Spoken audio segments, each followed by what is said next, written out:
Hello दोस्तों, आपका अपना चैनल स्टडी पॉइंट पे हार्दिक स्वागत है। जो इकोनॉमिक्स के शेष क्वेश्चन बचे थे मोस्ट इंपॉर्टेंट, उन क्वेश्चनों पे आज फिर से डिस्कस करेंगे सेकंड क्लास में। फर्स्ट क्लास में जितने भी मोस्ट इंपॉर्टेंट क्वेश्चन हो गए थे, सभी क्वेश्चनों पे हमने संपूर्ण विधिवत तरीके से जानकारी की थी। जो चैनल पे नया है तो चैनल को पहले सब्सक्राइब करें, अपने सभी दोस्तों को क्लास शेयर कर दिया करें, स्टेटस के माध्यम से, अपने फेसबुक के माध्यम से अपने सभी दोस्तों को क्लास शेयर किया करें, जिससे क्लास के माध्यम से उनको संपूर्ण जानकारी मिल जाए। क्या बताएंगे कि मेहनत इतनी खामोशी से करो।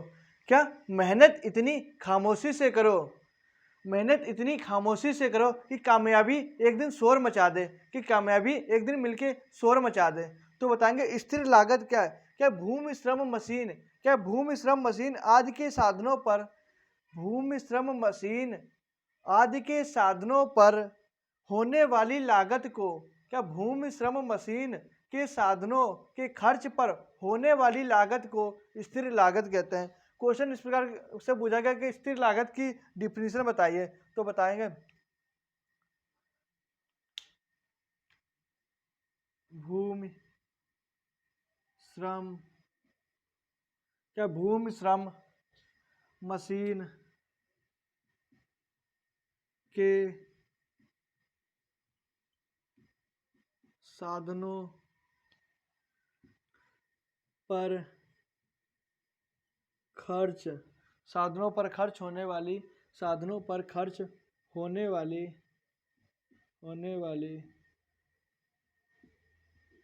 लागत को स्थिर लागत कहते हैं। क्या होता है? भूमि श्रम मशीन के साधनों पर खर्च होने वाली लागत को स्थिर लागत कहते हैं। अब क्या बताएंगे? प्रक्षेत्र। बहुत बार क्वेश्चन में कि प्रक्षेत्र क्या होता है? प्रक्षेत्र बिल्कुल सिंपल से, प्रक्षेत्र को कहते हैं फार्म। फार्म होता क्या कि बिल्कुल सिंपल तरीके से फार्म क्या होता है? जब किसान के पास के छोटे छोटे टुकड़े होते हैं तो अनेक किसान के उन टुकड़ों को आपस में मिलाकर एक बड़ा सा फार्म बना लेते हैं और सामूहिक रूप से किसान या तो स्वयं या किसी संस्था के द्वारा उस पर कृषि करता है। उसे क्या कहते हैं? प्रक्षेत्र कहते हैं। फिर से बताएंगे कि भूमि के छोटे छोटे टुकड़े, क्या भूमि के छोटे छोटे टुकड़े आपस में बिखरे हुए होते हैं। उन बिखरे हुए टुकड़ों को आपस में मिला लिया जाता है और एक क्या फार्म बन जाता है। उसमें किसान या स्वयं के द्वारा या किसी संस्था के द्वारा मिलजुल कर खर्च करते हैं और मिलजुल कर फसल को उगाते हैं। उसे क्या कहते हैं? प्रक्षेत्र कहते हैं। तो उसकी डिफिनेशन, एक फार्म खेती करने के लिए वह छोटी से छोटी इकाई, एक फार्म, एक फार्म खेती करने के लिए, खेती करने के लिए वह छोटी से छोटी इकाई, क्या एक फार्म खेती करने के लिए वह छोटी से छोटी इकाई है जो अनेक किसान, अनेक छोटे छोटे, क्या अनेक किसान, क्या होता है? एक फार्म खेती करने के लिए वह छोटी से छोटी इकाई है जो अनेक किसान भूमि के टुकड़ों को आपस में मिलाकर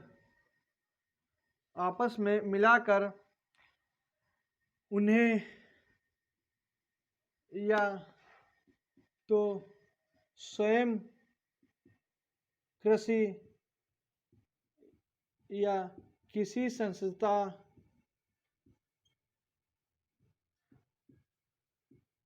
के द्वारा मिलकर,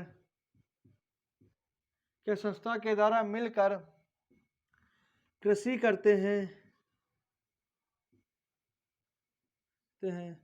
तथा साथ में पशुपालन, मुर्गी पालन इत्यादि करते हैं। प्रक्षेत्र कहलाता है। क्या प्रक्षेत्र कहलाता है? प्रक्षेत्र कहलाता है। अब जोहानसन के शब्दों में अर्थशास्त्री एक थे जोहानसन। जोहानसन के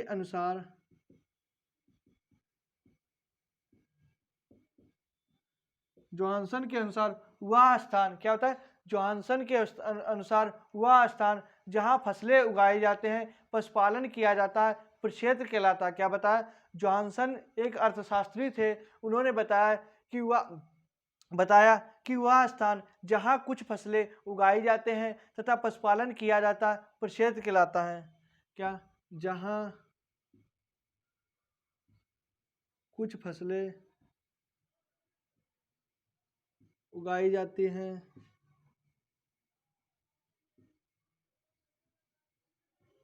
तथा पशुपालन किया जाता है, प्रक्षेत्र कहलाता है।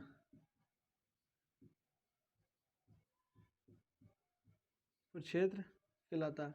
क्या 3 क्वेश्चन अभी कराया कि स्थिर लागत क्या है? भूमि श्रम मशीन के साधनों पर खर्च होने वाली लागत को स्थिर लागत कहता है।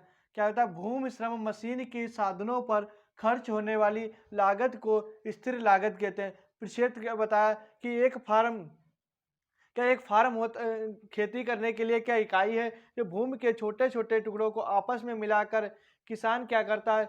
समूह या संस्था के द्वारा स्वयं खेती करता है और या किसी संस्था के द्वारा खेती करता है और खेती के साथ साथ ही पशुपालन, मुर्गी पालन इत्यादि व्यवसाय करता है, प्रक्षेत्र कहलाता है। जोहानसन ने कहा कि जहां कुछ फसलें उगाई जाती हैं और पशुपालन साथ साथ करते हैं, उससे क्या कहते हैं? प्रक्षेत्र कहलाते हैं। अब अगला क्वेश्चन आप लोगों को हम डिस्कस करेंगे, जो मोस्ट इंपॉर्टेंट क्वेश्चन है कि शुद्ध आय।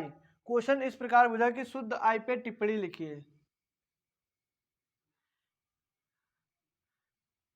वीडियो कैसी लगी जरूर बताया करो, क्योंकि वीडियो कमेंट करके आप लोग कमेंट सादर आमंत्रित हैं कि कमेंट जरूर किया करो कि वीडियो कैसी लगी। तो शुद्ध आय,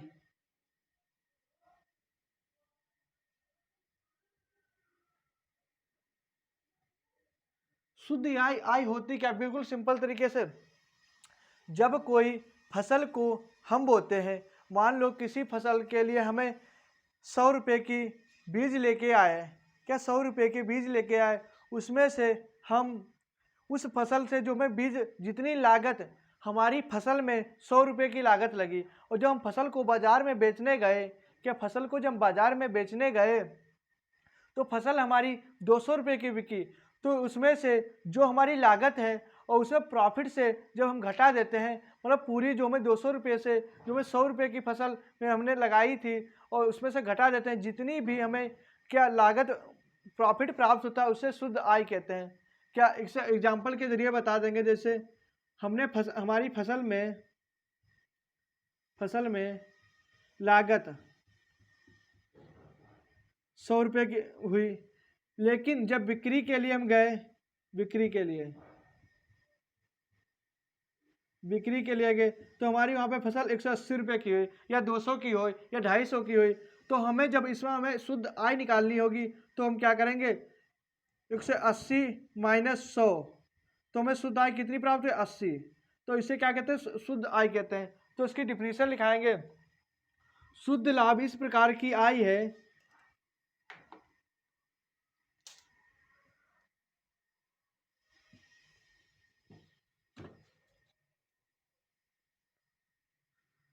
शुद्ध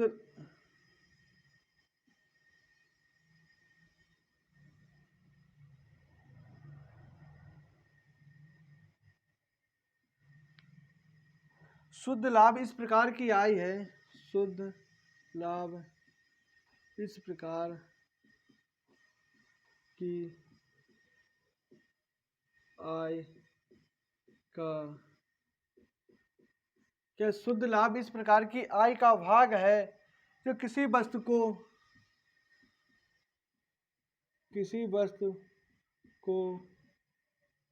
बेचने या किसी वस्तु को बेचने से विक्रय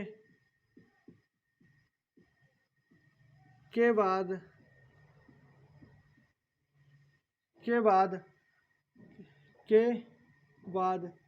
उसमें से लागत को निकाल कर जो शेष लाभ प्राप्त होता है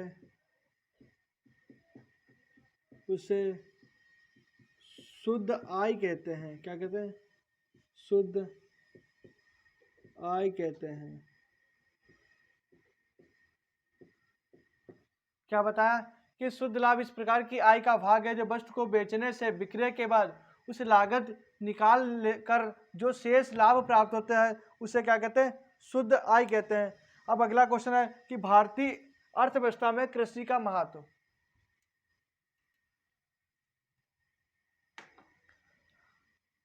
भारतीय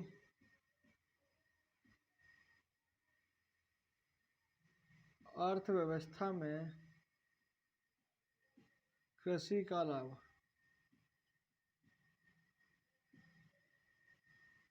क्या भारतीय अर्थव्यवस्था में कृषि का महत्व या लाभ? कृषि का महत्व। तो भारतीय नंबर बन गया हमें रोजगार का मुख्य साधन है। रोजगार का मुख्य साधन। क्योंकि रोजगार का मुख्य साधन क्या है? भारत जैसे देश में क्या 70% जनसंख्या जो है कृषि पर आधारित है। क्या 70% लोग कृषि मुख्य उनकी जीविका का साधन है। इसलिए नंबर वन क्या रोजगार का मुख्य साधन है कृषि। तो इसमें क्या भारतीय अर्थव्यवस्था में कृषि से इंपॉर्टेंट लाभ है कि रोजगार का मुख्य साधन है। नंबर टू राष्ट्रीय आय। राष्ट्रीय आय क्या राष्ट्रीय आय में महत्वपूर्ण योगदान।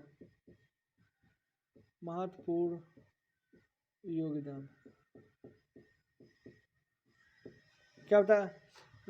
राष्ट्रीय आय में महत्वपूर्ण योगदान। क्या कृषि से राष्ट्रीय आय में महत्वपूर्ण योगदान होता है। राष्ट्रीय आय क्या होती है? किसानों को जो कृषि है, कृषि से हम फसल को दूसरे देश में फसल को हम बेचते हैं, उससे क्या हमें विदेशी मुद्रा प्राप्त होती है और जो राष्ट्रीय आय में क्या महत्वपूर्ण इसका योगदान होता है। और विदेशी मुद्रा की प्राप्ति होती है। पशुओं के लिए चारे की प्राप्ति। क्या विदेशी मुद्रा की प्राप्ति जो बताया, विदेशी मुद्रा की प्राप्ति। नंबर 4 पशुओं के लिए चारे की प्राप्ति, चारे की उपलब्धि।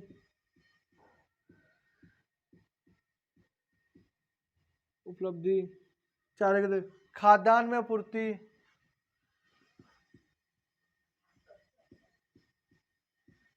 खाद्यान्न में उपलब्धि।